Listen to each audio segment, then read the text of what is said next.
Olá, meu amigo, olá, minha amiga. Estamos aqui com o nosso curso intensivo de formação humanística para você que vai prestar para concurso de exame de magistratura. Nós vamos dar início ao nosso curso com o módulo 1, Filosofia do Direito. Hoje o nosso tema, o conceito de justiça, sentido lato de justiça como valor universal, sentido estrito de justiça como valor jurídico, político, divergências sobre o conteúdo do conceito. Exatamente o primeiro tópico da resolução CNJ número 75 a respeito da disciplina Filosofia do Direito. Vamos lá. Basicamente, nós vamos tratar aqui de filosofia como justiça. Qual é o valor da justiça para o direito? O que nós queremos aqui, na verdade, é dar conceitos básicos para que você vá munido para uma segunda fase ou para uma prova oral, desde que perguntado, sorteado algum ponto, de alguns conceitos básicos e clássicos sobre justiça. É evidente, perceba, que nós temos diversos conceitos de justiça. O que nós optamos nesse curso intensivo é colocar algumas ferramentas na sua mão para que você vá minimamente preparado. Então, dentre os milhares de conceitos de justiça e teorias da justiça que nós temos, nós vamos dar aí uns 3, 4 conceitos para que você possa se virar muito bem. Ok? Vamos lá. Dando início ao nosso curso. Conceitos de justiça. Primeira coisa que é importante ressaltar. Justiça é um termo plurívoco. O que significa isso? Relembrando as nossas aulas de linguagem e redação jurídica, né? Um termo plurívoco é um termo que tem mais de um significado. Então, justiça é um termo que tem vários significados. Quais são os significados clássicos sobre justiça? Primeiro deles, nós temos a justiça como retribuição. Justiça como retribuição pode ser lido também como algo como justiça como vingança. É a primeira ideia de justiça que se tem na humanidade, devolver ao outro aquilo que foi feito com a vítima. Os códigos antigos, na verdade, as legislações clássicas foram muitas vezes baseadas nesse tipo de conceito. Conceito esse, a vingança, a retribuição como justiça, algo que habitou os ordenamentos jurídicos até o século XX e, na verdade, ainda habita a vontade popular em alguns casos. Por exemplo, quando se requer a instalação da pena de morte ou quando se tem uma ideia de diminuir a maioridade penal para maior combate da criminalidade, pouco importa aí para a população uma política criminal, e sim muito mais uma vingança, uma retribuição. Veja então que embora muito aí nos primórdios da humanidade você tenha esse conceito, ele habita muitas sociedades até hoje. Então, devolver aquilo que foi feito como retribuição é o nosso primeiro conceito. Então, é o caso do Código Manu, da Lei das 12 Tábuas e assim por diante. Um segundo conceito que surge principalmente na Antiguidade Clássica, na Grécia Antiga, é um conceito de igualdade. A Grécia, no século V a.C., século de ouro, foi o berço da ideia de igualdade entre as pessoas. Surge o conceito de cidadão. É evidente que nem todo mundo era cidadão. Quem que era cidadão? Era o homem nacional daquele lugar, o homem livre nacional daquela cidade-estado. Ou seja, se era homem, tirava as mulheres. Se era nacional, tirava os estrangeiros. E se ele era livre, tirava os escravos. Então, formava a assembleia de pessoas para governar. Então, você tem essa primeira ideia de igualdade. Igualdade é essa que vai ser trabalhada por Aristóteles, como vamos ver já. Então, essa é uma segunda acepção do conceito de justiça. A primeira, retribuição.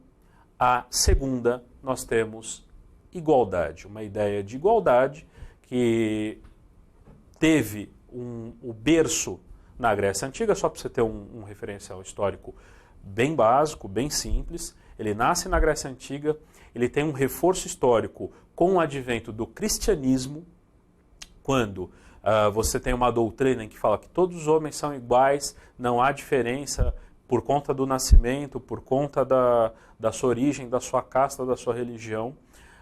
Então você tem um segundo motor aí da ideia de igualdade. E, por fim, a base fundamental, a base contemporânea do conceito de igualdade, a igualdade esculpida lá na Revolução Francesa em 1789. Ok? Esse é o percurso histórico do conceito de igualdade e da justiça como igualdade. E um terceiro ponto, uma terceira acepção, justiça como liberdade. Ou seja, a justiça, ela se manifesta na medida em que o homem é livre para fazer aquilo que a sua vontade lhe permitir, assim como também possuir e determinar o destino de seus bens conforme a sua vontade e não a vontade do Estado ou do restante da sociedade. Essa questão da liberdade de agir é o conceito que nós temos como liberdade. A questão da liberdade de ter, possuir e fazer aquilo que se quiser com seus bens é o derivativo mais famoso, mais importante da Revolução Burguesa, que é a liberdade tida como propriedade. Perceba que, enquanto igualdade, você tem até um histórico bastante grande, a igualdade, na realidade, a liberdade ela tem um conteúdo histórico bem mais recente. Um dos primeiros a falar em liberdade vai ser Locke, depois Rousseau, depois você vai ter uma série de autores ali durante o Iluminismo, a Revolução Burguesa, e vai ganhar grande avanço na sociedade ocidental no século XX. Mas a base ela é bem mais recente. Nós temos um estudo sobre a liberdade como tida na sociedade ocidental, coisa de uns 200 anos. Então você pode até fazer esse comparativo, enquanto a igualdade habita desde os primórdios a sociedade humana, a liberdade tem sido preservada de maneira mais recente, com grande impulso na Revolução Francesa. É uma saída de comparativo histórico entre liberdade e igualdade. Até porque você vai ter alguns problemas, né, em relação a contradições. Porque perceba que essas acepções de justiça, elas até podem ser harmônicas, mas na realidade elas podem se confrontar. Por exemplo, o direito à liberdade como propriedade pode confrontar com o direito de igualdade quando se diz ou se coloca na Constituição que a propriedade tem uma função social. Na medida em que a propriedade ela não é absoluta, porque você tem uma observância do princípio da igualdade numa ideia de justiça. Ok? Há também esses poréns e essas ponderações de valores várias que nós temos no texto constitucional, mas que na realidade remete a uma ideia de justiça. Uma quarta acepção, né, na verdade um brocardo bastante antigo, que é a regra de ouro: faço com os outros o que gostaria que fizessem com você. Essa é um brocardo romano, foi falado em Ulpiano, e depois Kant vai retomar como na ideia do imperativo categórico absoluto, da ideia de se fazer com a humanidade aquilo que você acha que deveria ser uma lei universal conforme a sua razão. É um derivativo dessa ideia: faça com os outros aquilo que gostaria que fizessem com você. Também é uma ideia importante de justiça. Muito bem, estando ciente dessas 4 acepções, vamos ao próximo tópico, vamos avançar. Uma questão que está embutida aí na resolução CNJ número 75, é a respeito de conceituar justiça como valor absoluto ou como valor relativo. Aí você pergunta: Dalton, justiça é um valor absoluto ou é um valor relativo? Na verdade, você pensa até como uma dicotomia, como um maniqueísmo. Ou ele tem que ser um, ou ele tem que ser outro. Não, ele pode ser os dois. Basta que você explique isso para o seu examinador, caso ele pergunte sobre isso. Bom, como eu posso considerar a justiça como valor absoluto? Vamos lá. A justiça como valor absoluto é um sentimento inato humano sobre expectativas de que determinada ação seja realizada. Eu posso dizer que toda sociedade humana, independente do tempo, vai ter um conceito de justiça. Mesmo uma criança de 1 ano, 2 anos, que mal é socializada, ela já tem uma noção interna daquilo que ela considera correto, daquilo que ela considera errado. Essas noções que a criança tem, ou que determinadas sociedades têm, pode ou não corresponder com aquilo que se considera certo naquele grupo social. Mas o fato é que a existência do justo como valor, ela é universal. É evidente que ela vai variar conforme o tempo e espaço. E aqui sim, nós temos uma ideia de variação do conceito de justiça. Aqui eu tenho uma relativização. Então o conceito é variável conforme tempo e espaço, podendo ser discutido historicamente, socialmente e culturalmente. Então a resposta para a pergunta se a justiça tem um valor absoluto ou um valor relativo é a seguinte: a justiça, ela é um valor absoluto na medida em que ela se constitui como sentimento inato, universal em toda a sociedade humana. Mas pode variar, contém aí sua relatividade, já que ela varia conforme cada sociedade daquilo que se considera justiça. Ok? Vamos avante. Divergência sobre o conceito. Aqui nós vamos trabalhar algumas diferenças históricas, clássicas, sobre justiça. Na realidade, o que eu quero colocar aqui para vocês são 3 conceitos básicos sobre justiça, daqueles vários que nós temos, mas eu elegi 3 que eu acho mais importantes. É melhor você dominar 3 do que nenhum, porque você vê a montanha de livros de filosofia do direito, de ética, falando sobre justiça, você fala, nossa, pelo amor de Deus, eu preciso pelo menos dominar alguns. Então domine os clássicos mais um moderno. A minha proposta é que você domine 3. Se você conseguir, pelo menos, gravar 1 ou 2 deles, tá ótimo, tá de bom tamanho. Acho que você consegue fazer uma questão de maneira bastante tranquila. Então vamos lá. Primeiro conceito. O primeiro conceito de justiça é de Platão.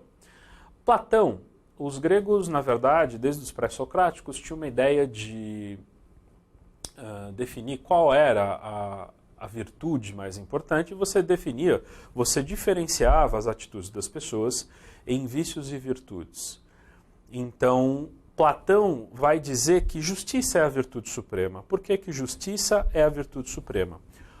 Porque justiça, ela encerra todas as outras prudências, todas as outras virtudes. Quando o homem ele atinge o grau de sabedoria, ou seja, ele é sábio, ele é corajoso, ele é destemido, logo ele é justo. Ele só pode ser justo se ele contiver todas as outras virtudes, por isso justiça é a virtude suprema. Um conceito mais elaborado é a de Aristóteles. Vamos lá. Aristóteles ele não vai falar só em suprema, mas em excelência. Aqui você tem uma divisão melhor dessa ideia de excelência ou de virtude. Mas, na verdade, o que diferencia para Aristóteles essa questão de vício e virtude é o extremo da ação. A ação para Aristóteles é extremamente importante. Ou seja, diferente de Platão, em que a virtude é algo que fica no campo das ideias e pode se agir conforme essa prudência ou não, essa virtude ou não. Para Aristóteles, a justiça só se aperfeiçoa em como virtude, na atitude, na ação. E como eu vou medir aquilo que é justo, aquilo que não é justo. Veja lá. Aristóteles diz que justiça como igualdade, ela é a virtude mais excelente de todas, e aí vai nos dar um conceito. O que significa isso? Que quando o homem age, se ele age na falta ou no excesso, ele vai cometer o vício. Se ele age no justo meio, no caminho do meio, ou, como ele chama, no meio termo, aí sim ele age com justiça ou ele age com virtude. Isso vai ser assim com justiça. Isso vai ser assim com as outras virtudes. Então, por exemplo, alguém que come demais, comete o pecado da gula, está cometendo um vício. Aquele que come de menos, que não come o suficiente para a sua sobrevivência, ele também está cometendo um vício.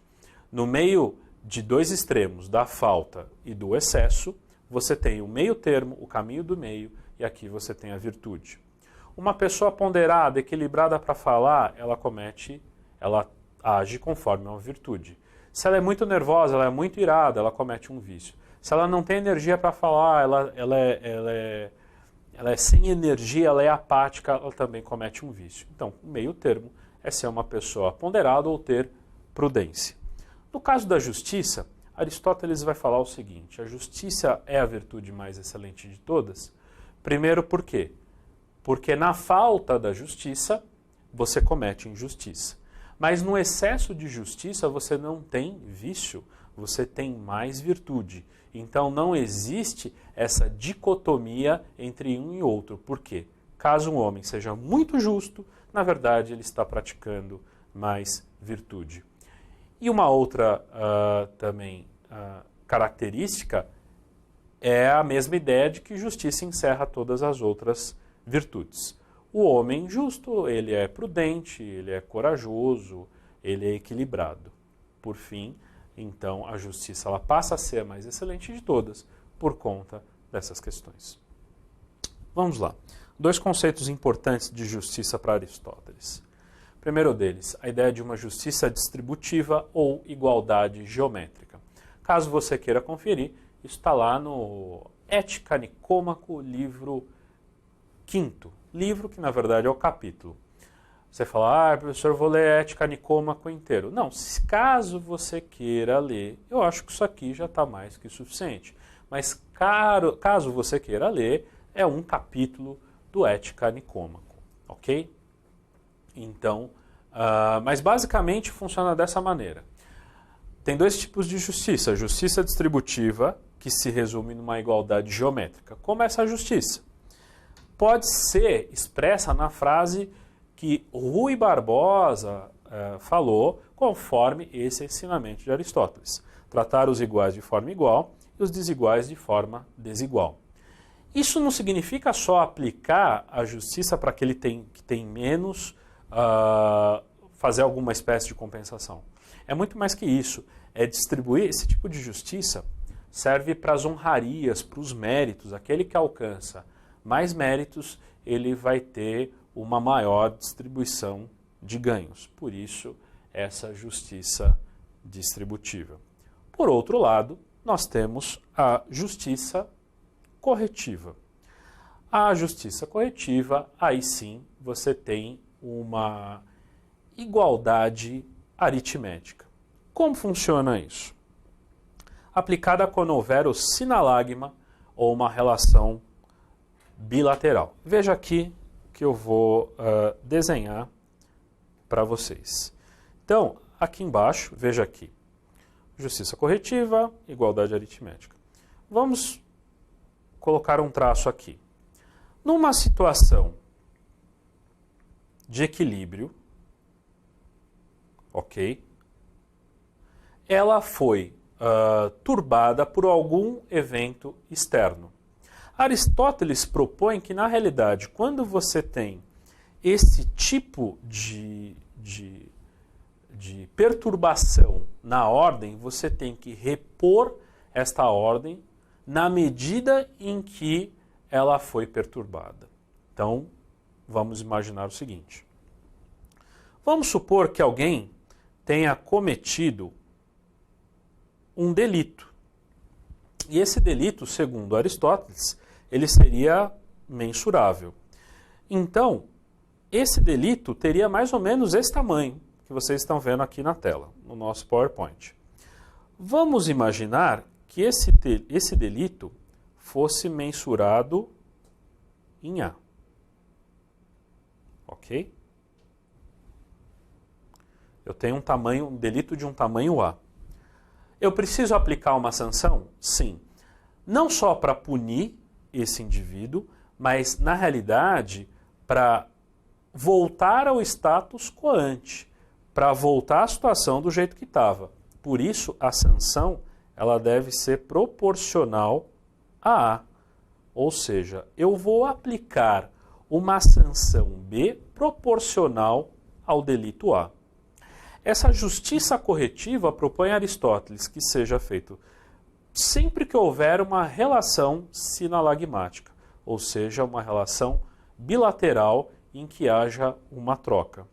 Isso pode ser, por exemplo, no delito, no direito penal, mas poderia ocorrer também no direito contratual. Vamos supor que a situação de equilíbrio tenha sido desrespeitada e eu tenho um inadimplemento contratual que vai caber uma multa, uma sanção contratual para repor aquele status quo ante. Essa é a ideia de uma justiça corretiva, que obedece, portanto, uma igualdade aritmética. Ok? Por isso, a justiça corretiva, ela se constitui na reparação para atingir o status quo ante e não mais a mera retribuição. A grande evolução dessa ideia de Aristóteles é substituir de maneira eficaz a ideia de retribuição ou vingança por uma mensuração do quanto que aquela situação de ordem foi turbada ou esbulhada ou perturbada. Ok? Continuando, quero propor a vocês, para que você fique na manga aí no seu concurso, para mais uma teoria de justiça de John Rawls. John Rawls é um autor americano, começo do século XX, que influenciou bastante as ideias, as teorias de justiça da contemporaneidade e que, de alguma maneira, influencia países da sociedade ocidental, inclusive o Brasil. Vamos lá explicar rapidamente essa teoria. Vou explicar de maneira bem simples, porque no livro dele está um pouco complicado, mas a ideia aqui é sintetizar para que você tenha mais uma carta na sua manga aí. Vamos lá. A ideia de Rawls é a seguinte: como que eu vou definir o que é justo para a sociedade, o que é justo para cada um? Então, Rawls ele propõe um exercício imaginário. Um exercício imaginário. Como é esse exercício imaginário? Ou seja, ele mesmo, formulando a teoria de justiça dele, ele faz esse exercício. Me acompanhe. Cada um tem uma posição original naquela sociedade em que quer viver. É um estado hipotético em que os indivíduos devem escolher em que condições gostariam de viver. Então imagine, por exemplo, que eu e vocês resolvam fazer uma determinada empresa. E nós vamos, na verdade, definir qual é o papel dessa empresa, como essa empresa deve funcionar. No caso de Rawls, ele não está propondo só a ideia de uma empresa, ele está propondo a ideia de uma sociedade. Como uma sociedade deve viver? Cada um de nós temos nossas ideias de como deve ser a sociedade. Ok? Só que Rawls ele previu o seguinte: se cada um disser o que pensa sobre como deve funcionar a sociedade, em um determinado momento, esse indivíduo ele vai ser parcial. O que significa dizer isso? Que ele vai puxar sardinha para o lado dele. Eu não sei se todo mundo conhece essa expressão, mas puxar sardinha quer dizer se beneficiar de alguma maneira. Então, imaginando, por exemplo, uma ideia de não uma sociedade, de um Estado como um todo, mas de uma empresa. Estou abrindo uma empresa com vocês. A gente vai imaginar, bom, a empresa deve ter um diretor financeiro. E muitos vão querer ser o diretor financeiro. A empresa deve ter um presidente. E muitos vão querer ser o presidente. Poucos, por exemplo, uma empresa pequena, ninguém vai querer lavar o banheiro, ninguém vai se colocar na posição de fazer o café, ninguém vai querer fazer a contabilidade, essas atividades aí não tão interessantes, ninguém vai querer fazer. Todo mundo quer uma posição de destaque. Então perceba que a ideia é boa. Não, vamos fazer uma sociedade, uma empresa sobre tal assunto. Todo mundo concorda, tal. Desde que seja na minha cidade. Aí o outro sócio fala, não, eu acho que tem que ser na minha cidade. E aí começam essas questões aí individuais. Rawls, prevendo isso na formulação da teoria de justiça dele, ele fala o seguinte: olha, essa posição original deve estar coberta sob o véu de ignorância. Que véu é esse? É um instrumento necessário para garantir que o indivíduo não faça considerações de forma arbitrária. Ou seja, ninguém vai saber qual a posição que vai ocupar nessa sociedade. Cada um vai propor aquilo que acha mais justo sem saber a posição que vai ocupar. É a mesma maneira de cada um aqui propor o que espera de uma empresa sem saber que cargo vai ocupar. Com essa ideia, com esse exercício hipotético que o Rawls imaginou, se cada um fizesse esse tipo de consideração, quer dizer, tivesse uma posição original coberta por um véu de ignorância, qual seria a conclusão dessa sociedade? Ou seja, o que seria uma sociedade justa? E o Rawls vai chegar a duas conclusões básicas. Primeira delas, essa sociedade ela seria regida sob o princípio da liberdade. Devem ser asseguradas a todos as liberdades básicas. Que liberdades são essas? Liberdade de ir e vir, liberdade de fazer, exercício de profissão, enfim, uma série de liberdades básicas que hoje nós vemos esculpidas, por exemplo, no artigo 5º, que são as sociedades que são as liberdades, na verdade, que vigem em geral numa sociedade ocidental. E um segundo princípio que esse exercício fictício nos daria como funcionamento de sociedade é o princípio da igualdade. Mas esse princípio da igualdade se subdivide em dois outros. Aceitam-se as desigualdades. Perceba, não é uma ideia de que eu vou acabar com todas as desigualdades. Não é uma ideia de formulação ou de distorção do real em torno de uma ideologia. Algo como, por exemplo, o marxismo, em que eu imponho a igualdade a qualquer custo. Não. Aqui a ideia que remonta a Rousseau, quer dizer, eu aceito a desigualdade desde que, primeiro, todos devem ter igualdade de oportunidades. Segundo, procurar o máximo de benefício para os membros menos afortunados. Vamos explicar. Todos devem ter igualdade de oportunidades. Essa é a primeira ideia da igualdade para Rawls. O que é importante que ele vai destilar lá? Todo mundo deve ter acesso ao governo de seu estado e a participar da administração. Para ficar claro isso. Todos devem participar politicamente do seu governo, ele deve ter acesso. É claro que, por exemplo, quando o candidato se candidata a cargos eletivos, um tem mais condição que o outro. Mas todos podem ter a oportunidade de vir a ser eleito para governar. E um segundo corolário dessa igualdade de oportunidades que Rawls vai colocar é o acesso à administração pública. Ou seja, de alguma maneira, todos devem ter acesso, igualdade de acesso aos cargos públicos, que no Brasil se reveste na forma do artigo 37, inciso 1º e 2º, lá da Constituição Federal. É o princípio da igualdade de acesso ao concurso público. Todos devem ter a igualdade de acesso a participar da administração pública. E essa oportunidade, essa igualdade de oportunidades, vai ser não só o governo da administração pública, mas acesso às universidades e uma série de outros setores. E isso é o que vai reger uma democracia.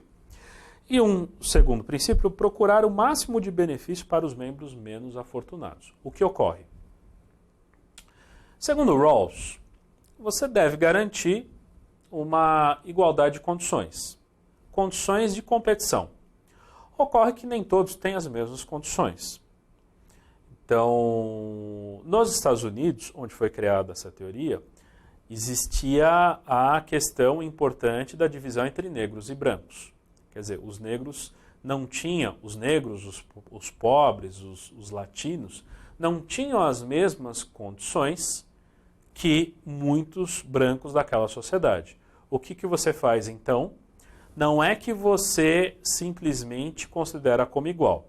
Vamos imaginar que você tem uma parte da sociedade que está nesse nível, que tem mais condições de competição, e eu tenho uma parte da sociedade que está num nível menor. Qual a ideia de Rawls?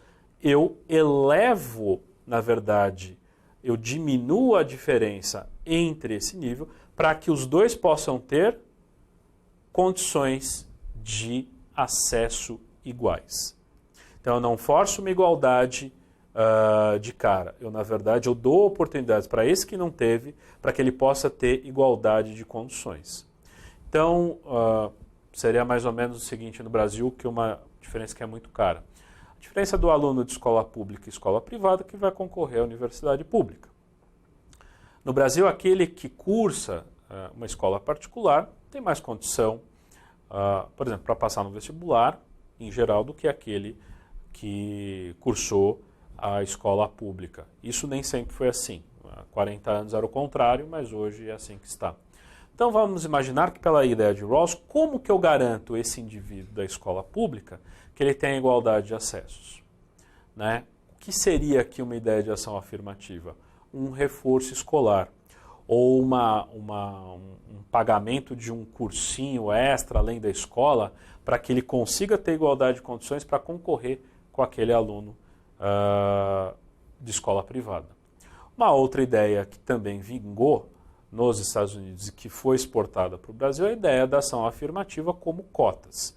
Também é uma ideia, mas não é a redução dessa teoria. Essa teoria ela tem uma amplitude um pouco maior. Mas também é corolário aí a ação afirmativa dessa teoria de justiça de Rawls. Ok? Então, ficamos aqui nessa aula. Só recapitulando, você teve 4 exceções de conceito de justiça. Você aprendeu a diferença entre o valor absoluto e o valor relativo do conceito de justiça. E, por fim, você tem agora o domínio de 3 teorias de justiça. Platão, Aristóteles e John Rawls. Ok? Fico por aqui. Um grande abraço. Até a nossa próxima aula.